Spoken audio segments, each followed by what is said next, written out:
Y si falla la luz 10 veces en el día, al otro día cuando tú vas a sacar la mercancía estás en malas condiciones. Nada, no tenemos nada, no podemos agarrar, tomar agua porque es con bomba. Se me está pudriendo, que se me llegan a explotar. Ayer metí por cierto una bolsa llena de gusanos.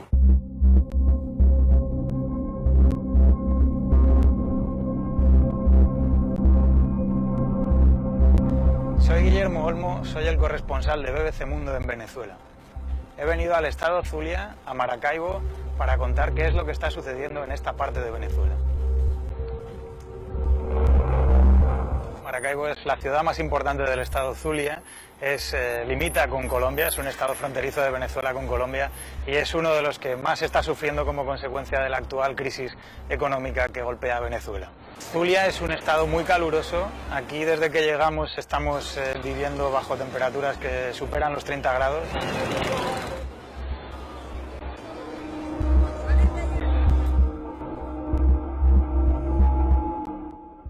Y si falla la luz 10 veces en el día, aparte de eso se va por 4 horas seguidas, al otro día cuando tú vas a sacar la mercancía estás en malas condiciones. Pienso que como está la situación, la gente compra lo que sea ahorita para el consumo. Porque no tiene con qué pagar un kilo de carne, no puede comprar un kilo de pollo, la gente no tiene cómo comprar un kilo de pollo porque el dinero no le abastece. Lo que me dijo uno de los comerciantes de uno de los mercados de aquí, vivir sin electricidad es como volver al pasado, volver al siglo XIX. Hoy día es imprescindible para todo la electricidad y no contar con ella hace que las cosas más básicas se conviertan en imposibles. Sin electricidad no se pueden conservar los alimentos.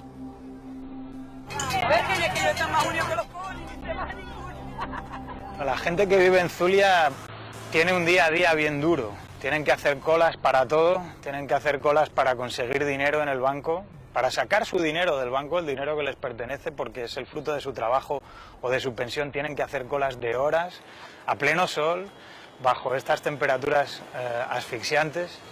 Los zulianos viven también teniendo que sortear toda clase de obstáculos para conseguir las cosas más básicas.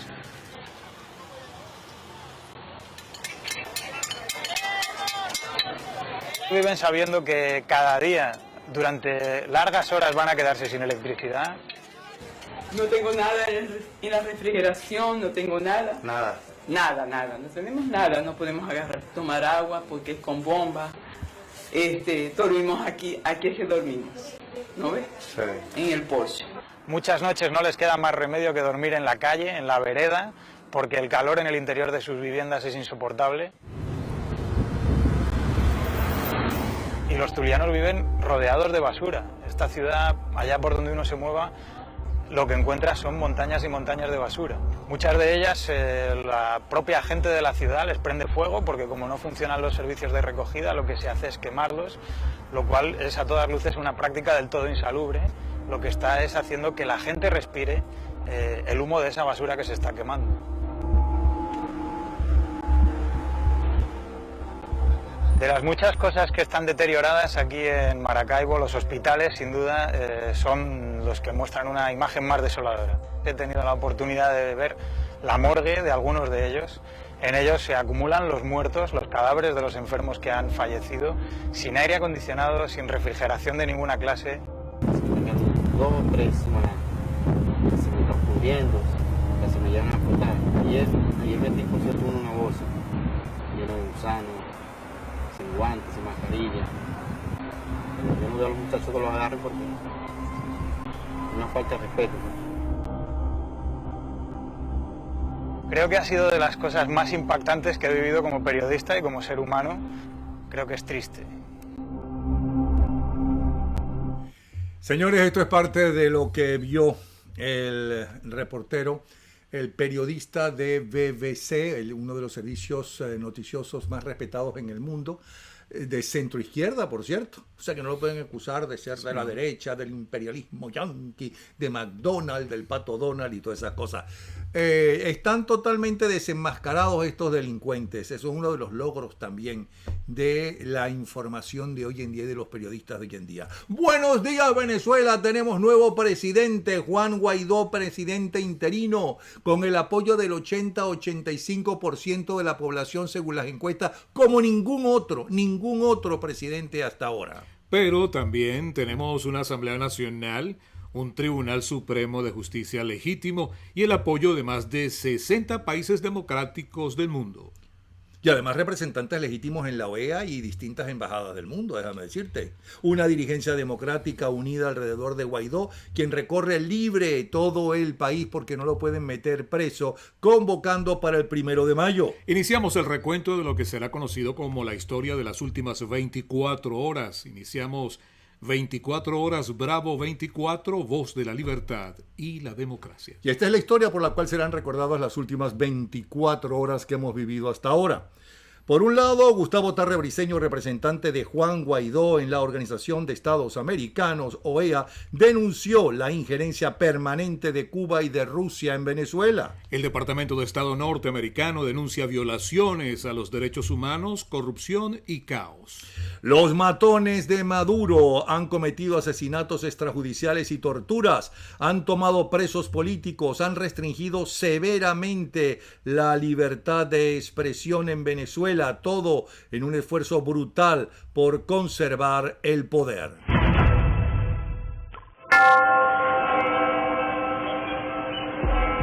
La tumba. No hablamos del cementerio donde reposan los cuerpos de los muertos.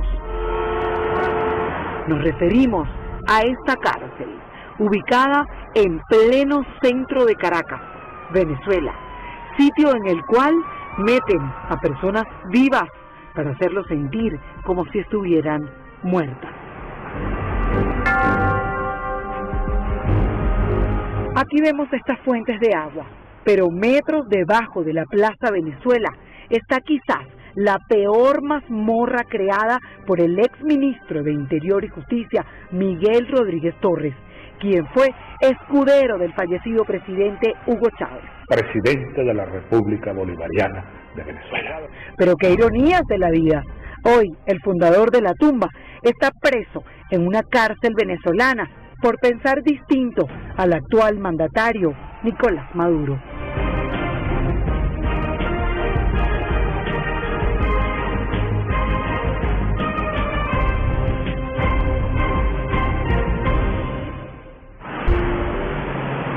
La tumba, la cárcel que viola los derechos humanos y de la que poco se sabe, pero que hoy trataremos de dibujar su interior con los testimonios de algunos que estuvieron allí y aún viven para contarlo. Así hay personas que ya tienen su libertad y no se las dan. No tenemos información de quienes más se encuentran en ese lugar. Ahí no se permite al lugar de reclusión acceso a abogados. Recordemos que él tiene más de 9 meses metido en estas celdas de castigo. En Venezuela se violan todos los derechos humanos al mismo tiempo. Literalmente la tumba está bajo tierra, ubicada 10 metros de profundidad, y para ver a los reclusos hay que bajar 5 sótanos por unas escalinatas. Algunos la califican de tortura blanca. Porque la tumba prácticamente es una nevera y por eso se le denomina así. En efecto se le está sometiendo a un tipo de tortura blanca. La tumba es un sitio de castigo mayor, porque el régimen actúa así. El régimen no acepta bajo ningún respecto la disidencia.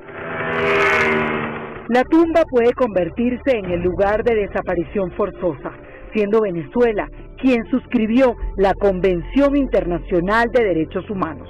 Una de las formas de la tortura blanca es el aislamiento, la baja temperatura, la iluminación permanente en una celda, porque eso de una u otra manera te genera un trastorno psíquico, que confunde, no te deja precisar cuándo es de día, cuándo es de noche.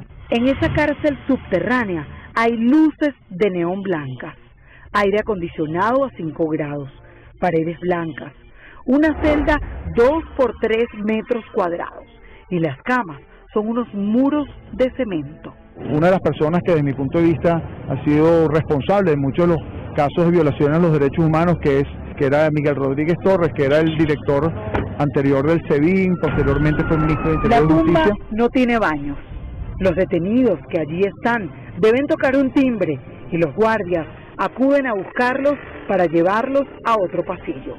No salen a un patio, mueren lentamente. Ellos no pueden utilizar el baño y sabemos que tienen que utilizar tobos para poder hacer sus necesidades. El gobierno de Nicolás Maduro tiene alrededor de 415 presos políticos olvidados por la justicia. Violaron mi derecho humano, mi derecho a la vida. Depositados en cárceles. No cuentan con el debido proceso. Se los querían llevar a los presos políticos, llevarlos, sacarlos, no sé, uno no sabe. ¿Hay esperanzas de algo bueno para estas familias? Bueno, después de todo lo vivido y de todas las aberraciones en las cuales ha sido víctima mi papá, no tenemos garantía de nada hasta tanto no hablemos con él. Exacto. Y pensar que hace unas semanas salieron 37 presos políticos y en sus primeras declaraciones dijeron que los hicieron comer heces, como el ciudadano estadounidense Joshua Hoyt. Los especialistas hablan. Dicen que el gobierno busca crear a diario una incertidumbre en la vida de los presos políticos. Estás en un espacio totalmente blanco en el cual como te da como que el proceso de imaginación te lo aflora, te hace posible que tú puedas entrar en conexión con tus recuerdos. Yo pasé un año preso sin haber cometido ningún tipo de delito. Los presos políticos recién liberados no pueden hablar. Sus abogados explican de las torturas que recibieron. Les servían la comida en la mano caliente para verlos comer del suelo como unos animales porque se quemaban las manos y eso caía en un espacio de 1x2 donde estaban aproximadamente 30 personas con ellos en ese mismo sitio. Esas personas hacían sus necesidades. Nos declaramos en legítima rebeldía para desconocer la tiranía asesina de Nicolás Maduro. El capitán disidente Juan Carlos Caguaripano también se encuentra recluido en la tumba. Su delito, pensar y actuar contra el gobierno de Nicolás Maduro. Donde lo hemos denunciado como la tortura blanca. Sí, señor. Y este pueblo venezolano, a diferencia del pueblo cubano y del pueblo ruso, entre otros, que siempre han vivido en dictaduras, por lo menos en casi todo el siglo XX, bueno, en el caso de los rusos siempre, porque se pasaron de los zares a los comunistas, no tiene miedo. Pero, ¿qué es lo que dice Maduro? Maduro afirma tener el control total del gobierno después de 3 meses de juramentación de Juan Guaidó. Vamos a ver qué nos dice. Aquí tengo a un hombre, un analista y exdiplomático como Bernardo Jurado, que no tiene pelos en la lengua, a ver si es cierto esto de Maduro, el tener el control total del gobierno. ¿Qué dice Bernardo Jurado? Bernardo, te escuchamos. ¿Cómo está, Napoleón? Buenas tardes. Yo digo que el mensaje será importante dependiendo de quién venga. Y como todo el mundo sabe, insosteniblemente, esto no tiene parangón histórico. El señor Juan Guaidó, el presidente de Venezuela, tiene 82% de aceptación. ¿Qué significa eso? Que de cada 10 venezolanos, 8 apoyan a Guaidó. Y 2, bueno, ponga usted que haya uno indeterminado y otro que todavía le guste comer excremento y esté con este gobierno. Pero que Nicolás Maduro diga eso, después de que 60 países reconocen a Guaidó como el presidente, que Nicolás Maduro diga eso después de la patada que le dieron a Moncada en la OEA, que Nicolás Maduro diga eso después de que el propio secretario Almagro lo defina como un individuo ilegítimo, irregular y fuera de lugar. Mira, eso nos tiene que tener sin cuidado, señores, porque esto que está sucediendo es absolutamente comprobado que nadie está con Maduro, y yo me temo que hasta Cilia Flores le debe sacar cuerpo a Nicolás Maduro. De manera que no se preocupen, que él lo diga. Recuerden, el mensaje será importante dependiendo de quién venga. Gracias, Bernardo Jurado. Gracias, Bernardo. Hasta luego.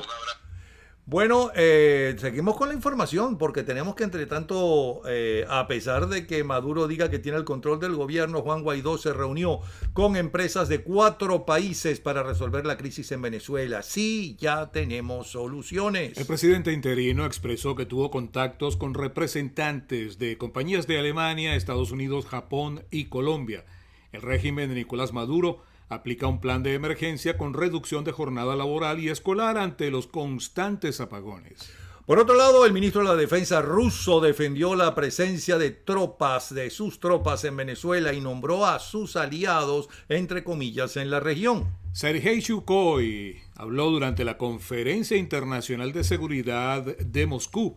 Acusó a Estados Unidos de ejercer una presión externa sin precedentes sobre el régimen de Nicolás Maduro e hizo una lista de amigos tradicionales en Sudamérica. Vamos a ver qué nos dice desde Bogotá, en Colombia, el analista internacional Orlando Goncalves de esta afirmación. Orlando, adelante. Napoleón, como siempre, un gusto saludarte igual que la audiencia. Bueno, efectivamente, el ministro de Defensa ruso, Sergei Shoigu, admitió que hay tropas rusas en Venezuela. Hasta esta declaración ellos solo hablaban de que lo que había en Venezuela eran unos cuantos técnicos que le estaban dando mantenimiento a algunos equipos. Evidentemente al señor se le escapó, probablemente, o de acuerdo a la teoría de la diplomacia de micrófono, probablemente haya sido exprofeso, porque el señor de hecho ataca a los Estados Unidos y dice que estos pretenden implementar de nueva vuelta la doctrina Monroe. La doctrina Monroe su postulado es América para los americanos, y cualquier país que no sea del continente americano que intervenga en un país americano será considerado una agresión. El señor dice que ellos han desarrollado muy buenas relaciones con varios países, con Cuba, con Nicaragua, con Venezuela, con Bolivia, con Brasil. Muy extraño que lo hayan hecho, pero ellos lo dicen, con México, Uruguay, Paraguay, Chile. Cosa curiosa, no nombran a Panamá, donde hace algunas semanas atrás comentábamos de que están construyendo una sede diplomática enorme y un búnker que lleva 4 o 5 pisos hacia abajo. Y comentábamos que era muy curioso porque en Panamá uno excava medio metro y consigue agua, entonces las construcciones bajo tierra son costosísimas. Rusia evidentemente está recomponiendo, al igual que China, el poder de la geopolítica mundial. Y esto evidentemente trastoca todo. Venezuela es una pieza más en este juego. Fue un extraordinario cliente durante mucho tiempo, compró millones y millones y millones de dólares en armamento ruso. Dicen que buena parte de ese armamento era armamento de baja tecnología, de armamento ineficiente, armamento que ellos estaban desechando. Eso dicen. En algún momento se sabrá si realmente era chatarra o servía para algo. Pero en todo caso ellos están protegiendo sus intereses porque también se han metido en el tema del arco minero y con los minerales preciosos que hay allí. Entonces ellos están anclando su bandera en Venezuela, porque si China lo hizo, si Cuba lo hizo, ¿por qué no ellos? Y reitero, es parte del juego de la geopolítica mundial y de este reacomodo que estamos viviendo y sufriendo hoy en día en el mundo, y Venezuela es una pieza más. Pero lo grave es que admitan que efectivamente hay militares rusos en Venezuela. Hasta ahora los cubanos siguen negando que los hay, y hay 22.000 cubanos en Venezuela, y los rusos recién acaban de admitirlo. Es claro y descarado que Venezuela fue sencillamente invadida por los mejores postores, y que, bueno, esto de los rusos es una jugada más que esperemos sea muy rápida y que pronto termine la usurpación y el cese de el ejercicio del gobierno por parte de una dictadura que ya está absolutamente irreconocida por la gran mayoría de los países del mundo. Habrá que negociar nuevamente con China, con Rusia, pues qué sucederá en el después de que cese la usurpación. No hay otra manera, no hay otra posibilidad, pero ya llegaremos a eso. Por ahora, el ministro de Defensa ruso admite que hay militares rusos en Venezuela y eso es grave y preocupante. Gracias, Orlando Goncalves. Muchas gracias, Orlando Goncalves. Pueden seguir a Orlando Goncalves a través de su Twitter, @OrlandoGoncal.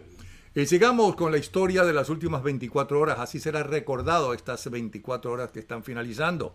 En la frontera de Venezuela con Colombia, el narcorrégimen le quita terrenos, es una denuncia, le roba terrenos a los pobladores para dárselos a los guerrilleros aliados. Apure es un territorio plagado de grupos irregulares y pistas utilizadas por narcotraficantes.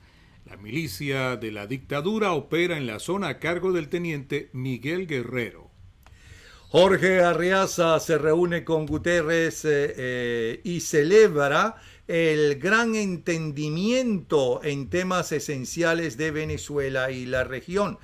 Sobre esto tiene la palabra y esto grabó para dirigirse justamente a Guterres, que se llama Diego Arria. Señor Secretario General de las Naciones Unidas, Guterres, me dirijo a usted con todo respeto con motivo de la visita que le hizo el representante hoy del usurpador de la narcotiranía venezolana, Maduro, en el cual él mismo expresa que ha llegado con usted a grandes entendimientos sobre temas esenciales.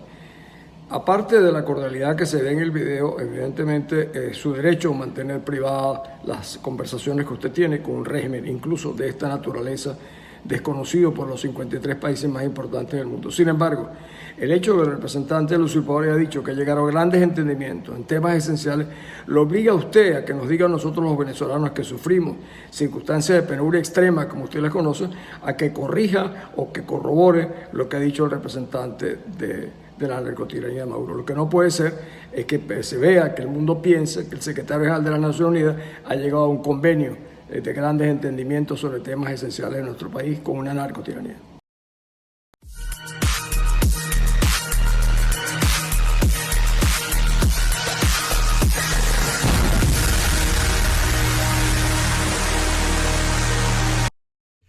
Así, señores, estamos comenzando nuestro espacio con la historia de las últimas 24 horas. Así será recordado estas 24 horas en la historia para nuestros hijos, para nuestros nietos. Esto es gracias a gente que está trabajando con nosotros, como es el caso de Ángela Sago, y su nuevo trabajo En Nombre de los Pobres los multiplican, el nuevo trabajo de investigación de Bernardo Jurado, La Fragancia de la Rebelión, y el nuevo trabajo de Carlos Rangel, La Venezuela Imposible. También agradecemos a Actitude Dancewear, Domenica Shortino Realtor y a los fabricantes de cortinas, rollers, cibras y romanas The Shea Gallery by LC en Miami. Ellos son quienes hacen posible 24 horas Bravo 24 por YouTube Bravo 24, que le invitamos a que se suscriban, es completamente gratis, 24 horas. Voz de la libertad y la democracia. Les saludamos al señor Fernando Ontiveros. Hola, mi Twitter es @FernandoMiami. Y quien les habla, Napoleón Bravo, mi Twitter e Instagram es @Napoleón Bravo. La coproducción de este programa está a cargo de Beatriz Galindo. Producción general, Napoleón Bravo.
Seguimos con la historia de las últimas 24 horas. Atención, en todo Ecuador hay más de 4.000 cámaras de vigilancia que mandan capturas de video a centros de monitoreo donde las grabaciones son examinadas por policías y el servicio de inteligencia, un sistema comprado en China, por cierto, para vigilar a posibles disidentes. Según el gobierno de Ecuador, el contenido que pasa por las cámaras es revisado manualmente por policías, pero una investigación de The New York Times encontró que las grabaciones también terminaban en la temida Agencia de Inteligencia Nacional, que durante el mandato del expresidente Rafael Correa tuvo un largo historial de monitoreos, intimidación y ataques a opositores políticos. Por otro lado, muchos migrantes centroamericanos que recorren el sur de México rumbo a los Estados Unidos, atención, recuerdan con temor su frenética huida de los agentes de la policía mexicana que el lunes detuvieron 367 personas, repito, 367 personas en lo que ha sido hasta ahora la redada más grande contra una caravana migrante desde que los grupos comenzaron a cruzar el país el año pasado. El martes, agricultores de las provincias de Río Negro, Neuquén y Entre Ríos repartieron gratuitamente cientos de kilos de peras, manzanas y naranjas a vecinos de Buenos Aires, en demanda de medidas que incrementen la rentabilidad del sector. Maduro asegura que en Venezuela le robaron Citgo, la filial de PDVSA en los Estados Unidos. La empresa informó en marzo que consiguió un préstamo de $1.200 millones a 5 años que le permitiera cubrir gastos operativos y refinanciar la deuda. Debido a las sanciones contra el régimen, se separó de su matriz venezolana. Le preguntamos a un hombre de Gente de Petróleo, quien fue alto gerente de PDVSA cuando era orgullo de Venezuela en el mundo, y además economista Juan Fernández, ¿qué hay de cierto en eso? Adelante.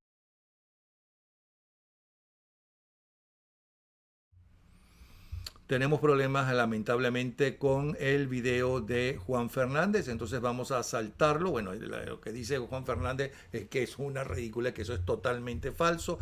A ver si mañana podemos presentarlo. Vamos entonces a continuar con la información, esta vez con el titular de parte de la prensa más prestigiosa de los Estados Unidos. Adelante. Comenzamos con el diario The Washington Post. Maduro versus Guaidó. En capitales de todo el mundo, cuerpos diplomáticos representando los dos bandos enfrentados a duelo siguen lidiando por la toma de posesión de las embajadas venezolanas. Por otro lado, el Wall Street Journal titula: el Departamento del Tesoro deja pasar el plazo para entregar las declaraciones de impuestos de Donald Trump, y el presidente dijo que no las va a entregar aun cuando se lo exija el Congreso. El representante Richard Neal del Partido Demócrata por Massachusetts, quien preside el Comité de Medios y Recursos de la Cámara de Representantes, hizo este mes la solicitud formal de varios años de declaraciones del presidente conforme a una ley que exigiría su entrega, pero el Departamento del Tesoro se negó a entregarlas. La falta de cumplimiento podría provocar una pelea judicial. Donald Trump es el único presidente estadounidense que no ha mostrado sus declaraciones de impuesto, ya que tradicionalmente todos lo han hecho de manera voluntaria. Por otro lado, Los Angeles Times titula: Kim de Corea del Norte se encuentra en Rusia en reunión con Putin. La reunión, la primera entre un jefe de Estado ruso y norcoreano desde el año 2011, se produce cuando la diplomacia no convencional y sin precedentes entre Kim y el presidente Trump se ha detenido. Bueno, este espacio es gracias a la gente de Aptitude Dancewear en el centro comercial Magnolia Shop. Gracias a la gente de Aptitude Dancewear. Vamos rápidamente a dar un recorrido por CNN, lo más importante en información en el portal de este gigante informativo con sede en Atlanta, Georgia. Aparece en primer plano una foto del presidente Donald Trump. Trump habla de progreso en lucha contra opioides. Trump este miércoles proporcionó una actualización de todo tipo, incluido el progreso en la creación y el esfuerzo de varias iniciativas federales para combatir la crisis. De segunda noticia en importancia a este momento aparece una foto de Jackie Saburido, esta muchacha venezolana pues que participó en diferentes campañas para prevenir el que las personas tomen y después se monten en un carro para conducir. Muere Jackie Saburido, venezolana de campaña en los Estados Unidos. Y finalmente, en el último minuto, CNN publica lo siguiente: Comité de Tortura de la ONU estudia caso de México. Otro servicio informativo prohibido en Venezuela, NTN 24, informa a esta hora. Rick Scott desde la frontera con Venezuela. El tiempo de Maduro ha terminado. Escuchó las quejas, los lamentos de los venezolanos en la frontera colombo-venezolana. Por otro lado, cancilleres abandonan Asamblea General de las Naciones Unidas en rechazo al discurso de Jorge Arriaza, un tercer titular de NTN 24. Lo que se sabe de la ayuda humanitaria de la Cruz Roja en Venezuela es un amplio reportaje. Y un cuarto titular destacado: obreros no ocasionaron incendio en Notre Dame a pesar de haber violado prohibición de fumar. Pero es que no solamente eso. Lo que me extraña es que no haya salido, y esto me lo ha dicho una persona que conoce bien Notre Dame, y una persona seria, que uno de los negocios justamente para conseguir recursos, además del turismo, era que tenían miles y miles de abejas sobre el techo de Notre Dame, es decir, bueno, en la parte de arriba de Notre Dame, y una vez cada tanto tiempo hay que quemar los paneles, que a lo mejor posiblemente eso fue lo que sucedió. Bueno, estas son noticias de NTN 24 y antes de CNN en español. Vamos a escuchar el resumen que nos tiene desde Caracas Efraín Cruz sobre lo que sucedió en el país en las últimas 24 horas. Adelante, Efraín. Un gran saludo para ustedes y todas las personas que se conectan a esta hora con nosotros a través del canal Bravo 24. Como siempre, desde Caracas, Efraín Cruz, @babuito, en redes sociales, informando para ustedes todo lo que ocurre de este lado del mundo. Comenzamos hablando este miércoles. Opositores venezolanos denunciaron amenazas contra varios de sus dirigentes, incluido un diputado. Esto en el estado Táchira, cuyas casas fueron marcadas con siglas de la guerrilla colombiana Ejército de Liberación Nacional.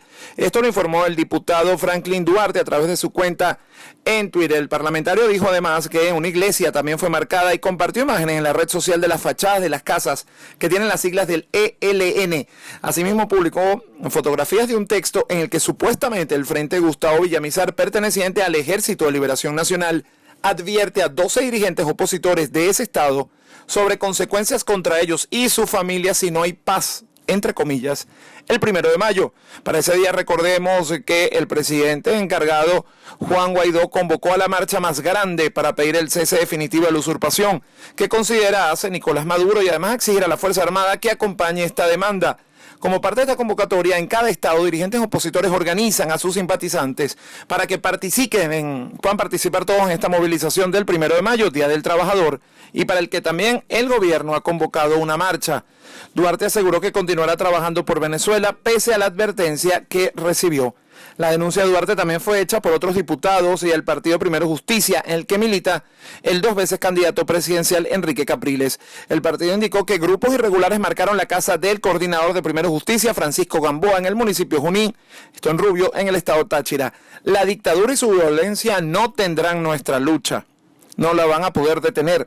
Responsabilizamos a Nicolás Maduro y su cúpula de la vida de Francisco y su familia. Otra información importante es que además la oposición parlamentaria aprobó un acuerdo este martes en el que establece la creación de un centro de comunicación nacional como una institución oficial de información del gobierno legítimo y las fuerzas democráticas durante el cese de la usurpación. El objetivo de este órgano es garantizar a los ciudadanos y a la comunidad internacional el acceso a la información veraz, libre y oportuna, así como combatir la censura, la hegemonía y la manipulación comunicacional del régimen dictador. El periodista Alberto Federico Rabel será el director general del Centro de Comunicación. Este comunicador fue demandado por el oficialista Diosdado Cabello, quien argumentó ser víctima de daños morales luego de que el portal de noticias La Patilla, que además dirige Rabel, replicara una información que lo vinculaba con el narcotráfico. La Patilla, El Nacional y Tal Cual reprodujeron la entrevista del diario español ABC que le hizo al capitán Lesmin Salazar, ex jefe de escoltas de Diosdado Cabello, quien acusó al político oficialista de tener vínculos con el narcotráfico y liderar un presunto cartel. Rabel fue director de Venezolana de Televisión en 1984 y fundó el canal Televen, además de ser director general de Globovisión. Y antes de terminar también les tengo contar que un autobús se incendió en el túnel de autopista Caracas-La Guaira y colapsó el tráfico. Un autobús en llamas. Los bomberos del Distrito Capital informaron oficialmente mediante sus redes sociales que el incendio del túnel Boquerón 1, sentido Caracas, la situación provocó un colapso en la autopista Caracas-La Guaira. Aunque no hubo reporte de heridos ni afectados por este accidente, los funcionarios bomberiles y efectivos de Protección Civil se dirigieron al lugar y atendieron el siniestro para despejar la vía y atender a los afectados.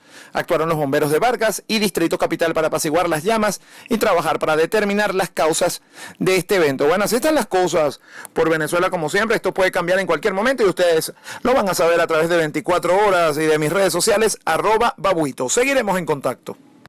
Gracias, Efraín Cruz. Y la verdad que la designación de Alberto Federico Rabel es la mejor designación, porque quien exactamente pueda hacer mejor que nadie ese trabajo es Alberto Federico Rabel, que lo demostró en el Canal 8, cuando el Canal 8 tuvo su mejor momento, siendo del Estado, en la época del Estado. Hoy se llama BTV y está al servicio del régimen. Lo demostró también con su trabajo para abrir un nuevo canal que fue Televen, y sobre todo en Globovisión y en La Patilla. Felicitaciones a nosotros los demócratas, porque estaremos muy bien representados y tiene un excelente trabajo.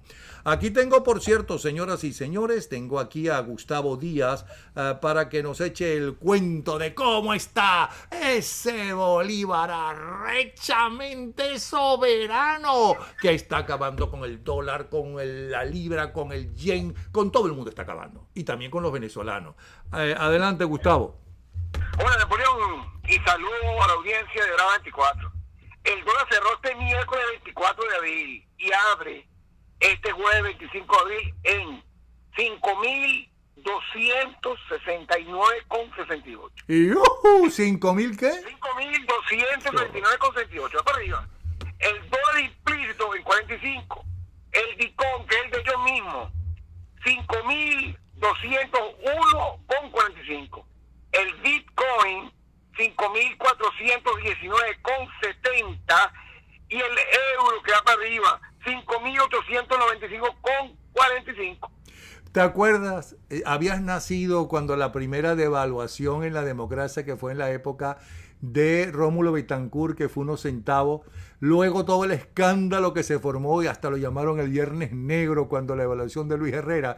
Bueno, jamás se pensó que llegaríamos a esto. Jamás. Ni te imaginabas, pues. Qué bárbaro. Gracias, Gustavo. Gustavo Díaz.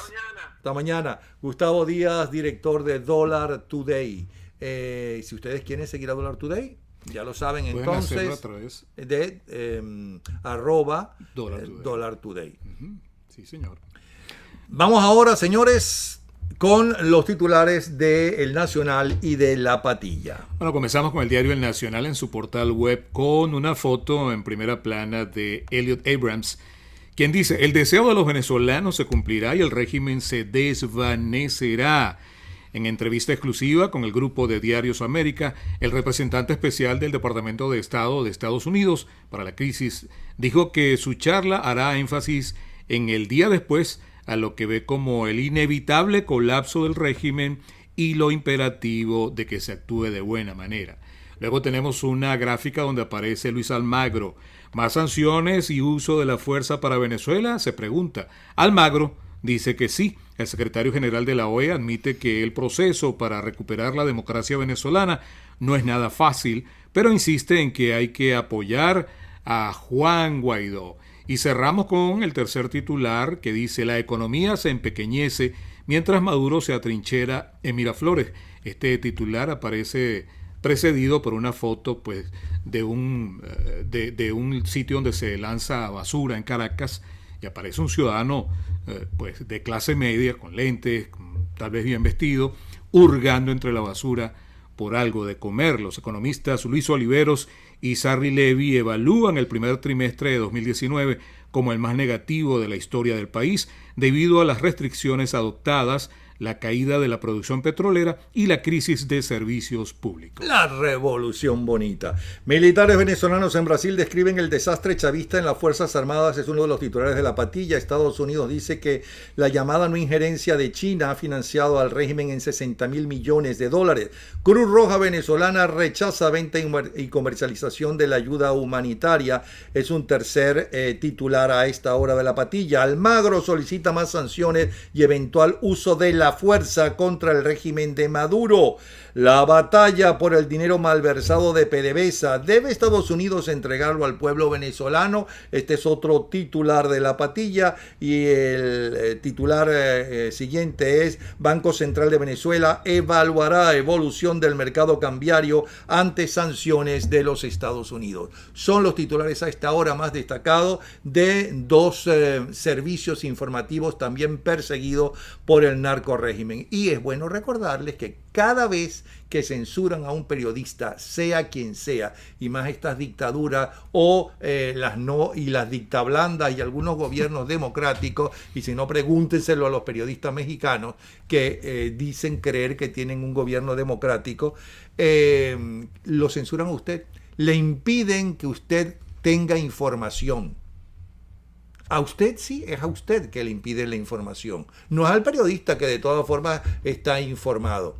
Y esté de acuerdo o no esté de acuerdo con la posición o la política informativa del medio, es bueno leer los que están, aquellos medios que piensan como uno y aquellos medios que no piensan como uno.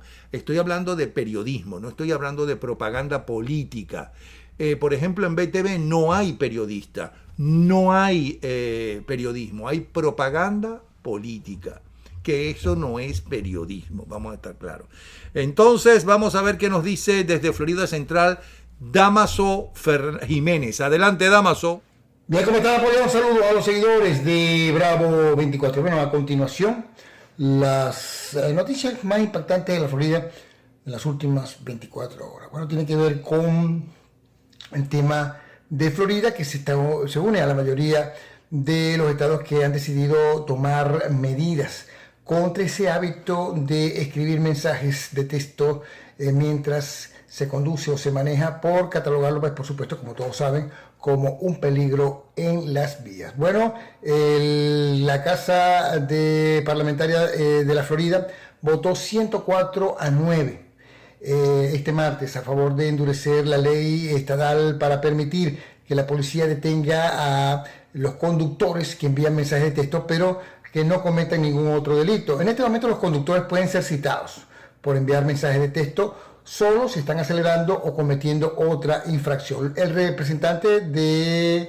Boca Ratón, Emily Schlossberg, ha sido un partidario principal del proyecto de ley. En 1996, Schlossberg resultó herido en un accidente causado por un conductor imprudente que mató a 5 adolescentes, incluida su hermana gemela. Este proyecto de ley es sobre una cosa y solo una cosa, fue lo que dijo Schlossberg: salvar vidas. Bueno, la medida ha generado preocupación entre los legisladores afroamericanos, que temen que conduzca a un mayor perfil racial. Se teme que haya un poco de racismo a la hora de determinar medidas contra los infractores. Bueno, una primera infracción conlleva una multa de $30 más los costos judiciales, lo que podría resultar en una multa total de hasta $108. Una violación posterior cometida dentro de los 5 años podría conllevar a una multa de $60. De acuerdo con un análisis del proyecto de ley realizado por la Cámara de Representantes, otros 43 estados escriben mensajes de texto mientras manejan una ofensa primaria. El año pasado, un proyecto de ley que reprimía los mensajes de texto mientras conducía pasó por la Cámara de Representantes, pero se estancó en el Senado. Gracias, entonces. Sí, gracias a nuestro apreciado amigo. Vamos ahora a dar un recorrido por el mundo del deporte.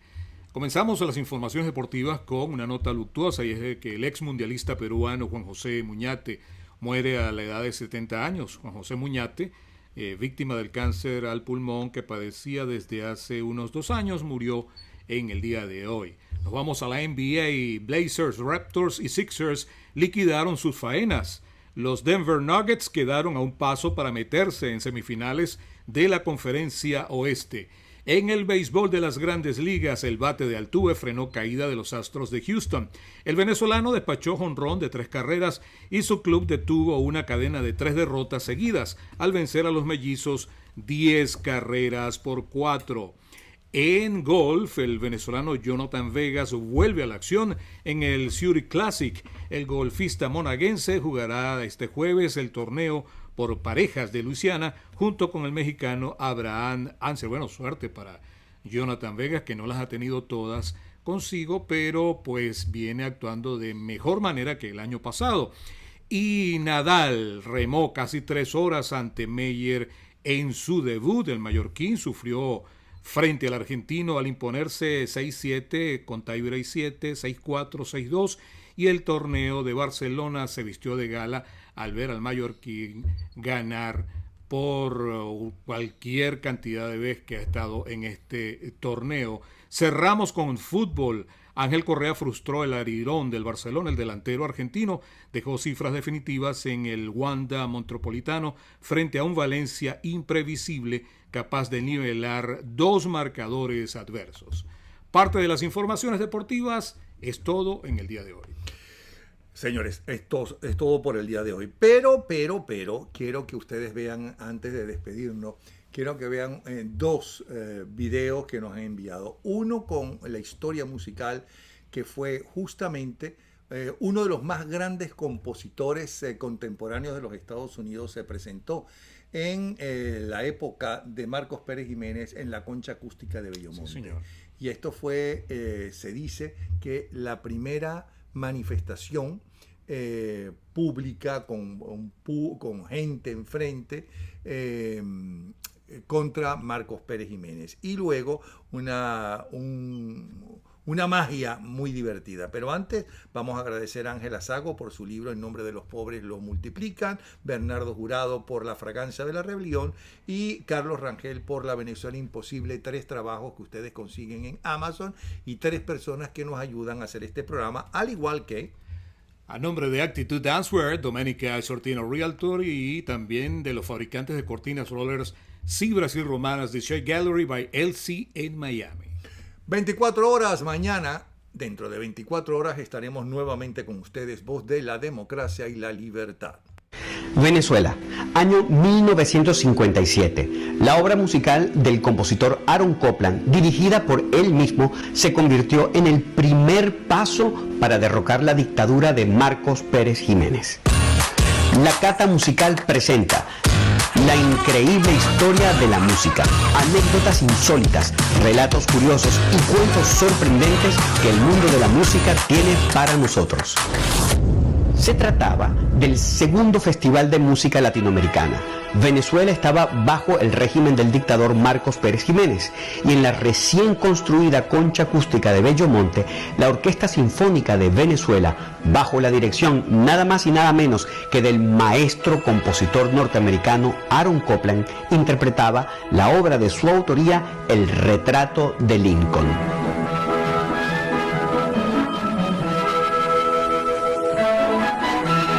Esta es una pieza sinfónica donde interviene un narrador quien recita extractos de varios documentos de Abraham Lincoln, textos que hablan sobre la libertad y la democracia. It is the eternal struggle between two principles, right and wrong, throughout the world. It is the same... Usualmente el narrador es un hombre, pero en esta ocasión lo hizo Juana Sujo, una actriz argentina radicada en Venezuela y ferviente opositora de la dictadura. En el lugar habían 6.000 personas, incluyendo al mismo dictador, quien rara vez asistía a este tipo de eventos. Juana Sujo llevaba un vestido largo y su voz profunda resonaba junto a la orquesta. Los dogmas del pasado tranquilo no son adecuados en el tormentoso presente. En nuestras circunstancias, las dificultades no paran de crecer y nosotros tenemos que crecernos con las circunstancias. El público siguió en un silencio atento a cada una de las palabras de la actriz, hasta llegar a la última frase del último texto. Jurémonos que las muertes no han sido en vano, que en esta nación de Dios Padre va a nacer la libertad y que jamás va a desaparecer de la faz de la tierra el gobierno del pueblo, por el pueblo y para el pueblo. Y en ese momento estalló el rugido incontenible del público, que ahora de pie gritaba con tantas fuerzas que Copland no pudo escuchar los últimos compases de su música. El New York Times publicó: la obra tuvo un impacto mágico en la audiencia y también un poderoso impacto en el dictador, pues se trataba de la primera protesta pública en contra de la dictadura militar. Por eso se dice que Copland y su música fueron quienes comenzaron la revuelta que 9 meses más tarde logró derrocar la dictadura de Marcos Pérez Jiménez, permitiendo el renacer de una Venezuela